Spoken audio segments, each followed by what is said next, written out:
Buenas. Celia Morós realiza una aclaración conceptual de suma importancia sobre la diferencia y la igualdad. La diferencia es un hecho, no un valor. Por el contrario, la igualdad no es un hecho, sino que es un valor, un concepto ético, un ideal regulativo. Las consecuencias de esto es que, como la igualdad no es un hecho, se tiene que construir. En cambio, dado que la diferencia es un hecho, hay que estar atentos a que esa diferencia no conlleve a jerarquías o desigualdades, lo que constituiría una mala diferencia. Ahora bien, puesto que la diferencia se da en la vida humana, hay todo tipo de diferencias, genéricas, individuales, raciales. ¿Qué debemos hacer con ellas? Una respuesta tiene que ver con el reconocimiento, es decir, reconocer la diferencia. ¿Por qué? Porque sin reconocimiento las diferencias simplemente se constatarían empíricamente como algo de hecho, pero no como un derecho. Sin embargo, advierte Amorós, el reconocimiento de la diferencia no puede darse sin recurrir a la idea de igualdad. Esto es, el criterio de convalidación de las diferencias es la igualdad. Veamos, ¿en qué consiste el derecho al reconocimiento?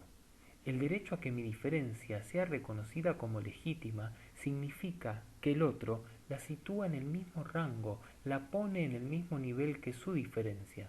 ¿Por qué? Porque reconocer significa conocer de acuerdo con un esquema previo dentro del cual se subsume lo que se conoce. En suma, sin la igualdad no se entendería bien de qué se habla cuando se habla del derecho a la diferencia. Ahora bien, esta misma distinción impregna el feminismo. Es por ello que existe un feminismo de la igualdad y un feminismo de la diferencia. El feminismo de la igualdad tiene sus raíces en la Ilustración. La Ilustración, en el siglo XVIII, produce un cambio en el pensamiento. La autora se concentra en tres. Uno, se pone el foco en que los sujetos tienen en común algo más relevante que sus diferencias. 2. El sujeto ilustrado es un sujeto autónomo. Esto significa que se da a sí mismo la ley, que no se rige por los mandatos de la tradición. Y 3. La moralidad de la norma se basa en que ésta pueda ser válida para todos. ¿Cuál es la consecuencia de esto? Que, a diferencia de los códigos morales tradicionales hasta el antiguo régimen, los contenidos de un código moral dejan de justificarse por sí mismos, esto es, por ser las costumbres de una comunidad determinada, sino que su justificación depende de su capacidad de volverse universales. De modo más sencillo, previamente a la Ilustración, la validez de un código moral se apoyaba en el hecho de que se trataba de las pautas que seguía cierta comunidad en determinado lugar. Esto es, lo bueno o lo malo es lo que cada comunidad considera como tal. En cambio, a partir de la Ilustración, el fundamento de un código moral radica en su capacidad para volverse válido para todos. Decir la verdad o cumplir las promesas es algo bueno no porque sea una práctica que una comunidad en particular acepte, sino porque, desde un punto de vista racional, es universalizable, es decir, se le puede exigir y debe ser aceptado por todos. En suma, una norma es moral cuando tiene validez universal. De esta manera, los valores universales de la Ilustración conforman la plataforma conceptual desde la que se erige el feminismo de la igualdad. Esto quiere decir que la universalidad es la base a partir de la cual las mujeres pueden articular sus discursos reivindicatorios.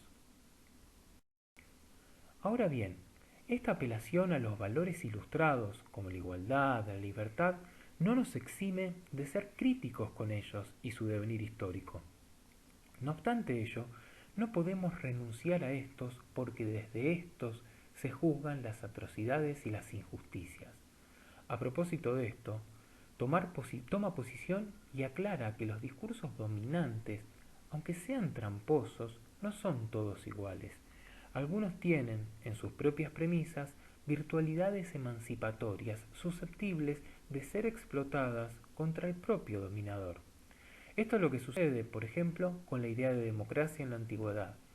Sin dejar de criticar la democracia de los griegos, una democracia de hombres, propietarios, atenienses, esta es superior al despotismo oriental, en tanto presenta otras virtualidades.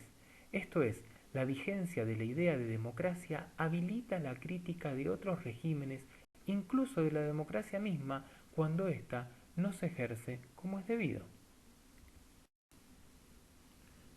A partir de este marco, Amorós analiza el feminismo. Para ello, observa que en la actualidad hay un doble código moral, uno que rige para todos, pero principalmente para los varones, y otro que rige para todos, pero principalmente para las mujeres, el cual es mucho más exigente. Frente a la existencia de estos dos códigos morales en pugna, se proponen dos alternativas, que son las que distinguen al feminismo de la igualdad y al feminismo de la diferencia. ¿Cuáles son? El feminismo de la igualdad busca que todos, tanto varones como mujeres, se subsuman al mismo código moral, es decir, que haya un solo código y que sea universal, aunque sea el código por el cual suelen regirse los varones.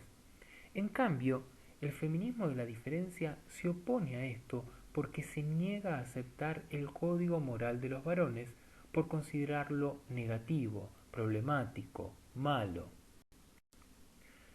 Para el feminismo de la igualdad, lo importante no es que las mujeres puedan proponer códigos morales alternativos con mayores excelencias, sino que pueda haber normas universalizables. Esto significa que, en vez de promover un doble código, lo prioritario es trabajar sobre su universalización, aunque hubiera que rebajar los contenidos de ese código. ¿Por qué incluso este precio? Porque si hay un doble código moral, esta igualación se puede hacer de dos maneras. Igualar al rasero del código de los varones o al código de las mujeres.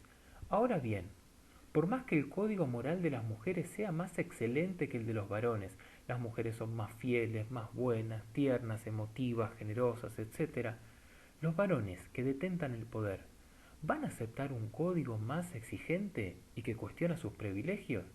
Lo más probable es que los varones, más competitivos, infieles, agresivos, etc., no se dejen universar por el código de las mujeres. Por esta razón, lo más factible es que se produzca la universalización en base al código de los varones. Esto es lo que Amelia Valcárcel llama derecho al mal. ¿En qué consiste? Valcárcel señala que quizás quede algún resabio de la tradición judeo-cristiana en la que a Eva se le atribuye la creación del mal. En la creencia, cito, de que las mujeres deben de seguir todavía un estándar moral mucho más fuerte que el resto y que las cuarta más que el estándar moral corriente. Si esto fuera así, sería injusto. Las mujeres no estamos hechas de una pasta distinta al resto de la humanidad y lo que está bien para todos y todas o no está bien para nadie.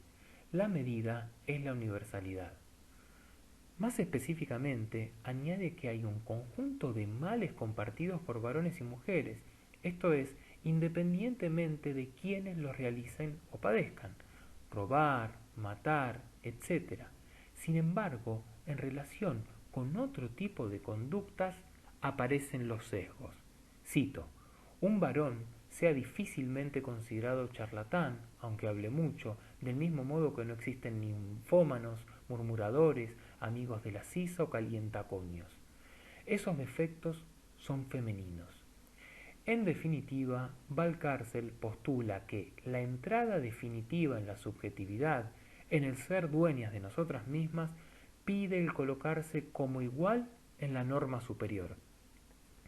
A la par que una mejora del conjunto es también un derecho al mal, derecho a los bienes que antes solo los otros poseían, la ciudadanía, el voto, la educación, la autoridad, la seriedad, el poder, el respeto, pero también a sus males, la grosería, el feísmo, el desparpajo.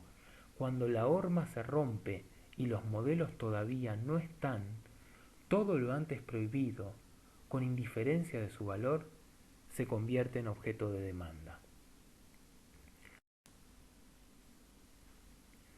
A continuación, Amorós presenta y responde algunas objeciones contra la aspiración a la igualdad por parte del feminismo. Puntea 4. 1. Además de señalarse que la igualdad es la gran asignatura pendiente del proyecto ilustrado, se objeta contra esta que nos lleva a la uniformización, la monotonía, el aburrimiento, como si la belleza solo estuviera en los contrastes. Sin embargo, la igualdad no se trata de eso. En realidad hay que luchar por la igualdad, dado que ésta no es un dato de la organización social, sino un ideal ético. Por eso señala que lo paradójico es la reivindicación de las diferencias. Se recalca que somos diferentes y a la vez que es por eso por lo que hay que luchar, o sea, que tenemos que tener un derecho al hecho. 2. Se plantea que la igualdad es una abstracción. A esto responde que si bien puede plantearse una igualdad en términos jurídicos abstractos, como la igualdad ante la ley, a partir de esta se pueden llevar a cabo múltiples acciones que la materialicen. En consecuencia, en la igualdad anida un potencial de cambio mucho más que en la postulación de la diferencia, que es algo ya dado. 3. Se critica que cualquier grupo que ha postulado valores universales no hacía más que encubrir sus propios intereses, como la burguesía en la modernidad. Sin embargo, responde, desde el momento en que esos valores eran postulados como universales, es decir, válidos para todos, se podían volver contra quienes los postulaban, a partir de sus propios planteamientos. 4. Cuando se plantea uniformar para arriba o para abajo el código de moralidad, se está considerando una situación abstracta. Amorós contexta que efectivamente plantear la unificación supone cierta anomia en los códigos y eso está sucediendo. De hecho, se dan las condiciones para que las mujeres puedan comportarse en ciertos ámbitos de forma no tradicional, porque los códigos de los caballeros están en crisis en muchos aspectos. Luego de responder a las críticas esgrimidas contra el feminismo de la igualdad, se detiene en el feminismo de la diferencia. Comienza reconociéndole su importancia, ciertos aspectos positivos. Destaca que surgió frente a la necesidad de asumir un nuevo sujeto colectivo, un nuevo nosotras. Justamente remarca su contribución a una forma de identificación que no se limita a aceptar la definición con la que el opresor ha caracterizado a las mujeres. Por tanto, el feminismo de la diferencia cumplió un importante papel al desinteriorizar el odio del opresor y la identidad que éste proyectó sobre las mujeres y éstas introyectaron. De esta manera se fue creando la palabra de la mujer, se articuló un discurso propio, se propició nuevas formas de comunicación y toma de conciencia. En definitiva, valora el aporte de este feminismo a la hora de generar cierta autoestima de grupo para articular luchas más generales. Sin embargo, Celia Amorós le hace algunas críticas. La primera apunta a la evolución del movimiento, al hecho de que si no se extendía a más mujeres, podía quedar encapsulado en pequeños grupos en un círculo vicioso. La segunda tiene que ver con su planteamiento ético. Le atribuye la reivindicación de una moralina paralizante, le asigna a las mujeres una moral superior a la de los varones. La tercera se dirige a sus intentos de evitar o desprenderse de la cultura patriarcal. Más puntualmente, critica su intento por deshacerse de cualquier tipo de estructuras porque éstas reproducen las estructuras patriarcales. En conformidad con esto, existieron grupos sin estructuras, eran grupos amorfos, puramente asamblearios, donde no había ninguna hegemonía y serían totalmente igualitarios. Con todo, la falta de estructuras, la búsqueda de algo absolutamente diferente de cualquier tipo de organización, es la no organización. Finalmente, por no querer aceptar las estructuras patriarcales, emergían tiranías informales de poder mucho menos controlables, por razones evidentes de la dinámica de grupos. Con respecto a esto, concluye que hay que buscar un equilibrio entre lo que se debe asumir y lo que se debe rechazar de la cultura patriarcal, minimizar lo que sea no deseable de ella y lo que se pueda tratar de corregirlo, porque todo está acuñado desde la cultura patriarcal. En este sentido, insiste en que hace falta la apropiación de discursos patriarcales para distinguir en ellos qué rasgos son patriarcales y cuáles son patrimonio colectivo de la experiencia humana, porque ensayar formas de cero contra toda la experiencia de la humanidad es algo ingenuo, un poco voluntarioso. De modo complementario, la cuarta crítica apunta al poder. El feminismo debe dejar de lado cierta moralina y admitir que se quiere el poder, más allá de que el poder corrompe y tiene sus riesgos, que no se evitan por eludir el poder. En efecto, es el logro de ciertas cuotas de igualdad lo que constituye la condición de posibilidad de cualquier discurso de la diferencia. Por ejemplo, si hoy se pueden plantear un enfoque diferente de hacer filosofía, es porque se han conseguido cuotas de acceso a la universalidad. En quinto lugar, se centra en si existe lo femenino, la diferencia como tal. Sobre esto afirma que habría que buscar una forma de plantear la cuestión no esencialista, que no remita al biologicismo. En este sentido, sostiene que hay elementos de diferencia, pero que son producto de la subcultura femenina. Y si bien ésta se forjó dentro de la cultura patriarcal, no hay que rechazarla de cuajo. ¿Por qué? Porque hay que separar las cosas, ya que, en casa del oprimido, se produce de todo. Como ejemplo de ello, cita el jazz y ciertas expresiones estéticas. En otras palabras, se pueden valorar ciertos elementos de la subcultura femenina aunque se hayan acuñado en la opresión y luego ver si superan la prueba de la universalización. Por último, y cuestionando nuevamente cierta mirada esencial sobre las mujeres, advierte que en la actualidad se pretende cambiar la escala de valores estimada históricamente. Ahora lo que vale es haber dado la vida. Sin embargo, comenta que cambiar estipulativamente los valores y decretar que todo sea al revés no parece una operación muy satisfactoria. En efecto, se pregunta qué hubiera sucedido si las mujeres hubieran tenido el poder. ¿Las mujeres hubieran implantado un sistema de valores distinto? ¿O más bien, las mujeres no han tenido el poder por no haber contado con un sistema de valores distinto y trascendente? Por eso, niega que las mujeres sean naturalmente defensoras de la paz. Sobre esto sostiene que lo único que sabe positivamente es que a las mujeres no les dejaron ir a la guerra, y en consecuencia que no se sabe qué hubiera pasado si se les hubiera dejado ir. Por último, hace una advertencia en relación con la delegación de la mujer como sujeto de la revolución. Advierte que hay que tener cuidado con la delegación de la utopía en ciertos grupos cuando los modelos se agotan. Justamente se les ofrece a las mujeres la alternativa revolucionaria de un mundo en crisis como se le ofrecía a los obreros para su socialización, las empresas deficitarias o en quiebra. Esto es, se nombra a la mujer como el nuevo sujeto revolucionario cuando el proletariado y los jóvenes habían defraudado. En lugar de ello, indica que el sujeto revolucionario no viene dado por ninguna esencia, sino que es objeto de una construcción a base de pactos y de trabajo. Muchas gracias.